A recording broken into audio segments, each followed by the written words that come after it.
question. The other day you were talking about the Chicago boys. I didn't quite understand. They went to Moscow to help them with the economy, and it didn't work out. Yeah. Well, here's the story. What first is that? off, I didn't quite who are the Chicago boys? Milton Friedman was an economist, a professor of economics at the University of Chicago School of Economics. And in the 1950s, he became, kind of a minor celebrity in America in the 50s and 60s, promoting this idea that we should do away with all trade barriers, we should do away with most regulation, that the marketplace was superior to democracy, and that the marketplace should rule everything. And that, government interventions, all it did was slow down the economy and make things sluggish. He and Friedrich von Hayek and Ludwig von Mises got together in the late 1950s in Switzerland and invented this word neoliberalism. And the goal was to prevent there from ever being another Hitler. I mean, it had a noble goal. Their idea was that if everybody traded with everybody all the time, that there would be no more wars and all this. They were idealists.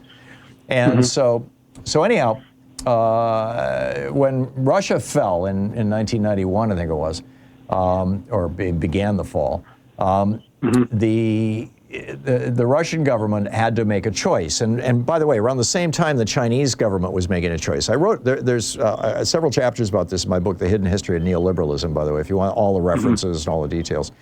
And so both China and Russia were looking at, how do we do this? Do we do government the way that America did at its founding, using the Alexander Hamilton trade model with tariffs and protectionism and protecting domestic industries and heavy government intervention in the marketplace? Or do we do it the way that Milton Friedman and his buddies are proposing, getting government basically out of the way and just having this free-for-all where the very, very wealthy will end up running everything, but they'll run it so efficiently because they're so smart. And the Russians went with the neoliberal strategy, and the Chinese went with the Hamilton strategy. There was Dong John, I forget his name, but anyhow, the Chinese leader in the 90s. And so the way that the Russians did this is at the fall of the Soviet Union, all property in the country was owned by the government. And they wanted to privatize everything, and all the businesses were owned by the government. So what they did was they gave everybody in the country basically a coupon that represented their share of the value of their apartment, their share of the value of the local business, all these sorts of things. And so the wealthy people at that time, who were mostly people who were high up in the Communist Party, started going around buying up these coupons from people, cheap, because nobody knew what they were or what value they had. And they ended up owning basically the vast majority of all the property and all the businesses in Russia, at which point they just started putting the screws to everybody. And, the Russian economy just turned into an oligarchy, which is, by the way, history shows every time a country tries to do what Milton Friedman was proposing, neoliberalism, that country slides into oligarchy. We're in that process right now here in the United States. We've been doing libertarian neoliberalism ever since the 1980s. So, but in Russia, they did it super fast. Milton Friedman called it shock therapy. They did it very, very rapidly, privatized everything basically, and got the government out of the way, of regulating things. China, on the other hand, put trade barriers. They made it very, very hard to export things, or to import things into China. They made it very easy to export things. They subsidized domestic manufacturers. They used tariffs in addition to other non-tariff trade barriers. They basically followed Alexander Hamilton's 11-point plan on manufacturers from 1792.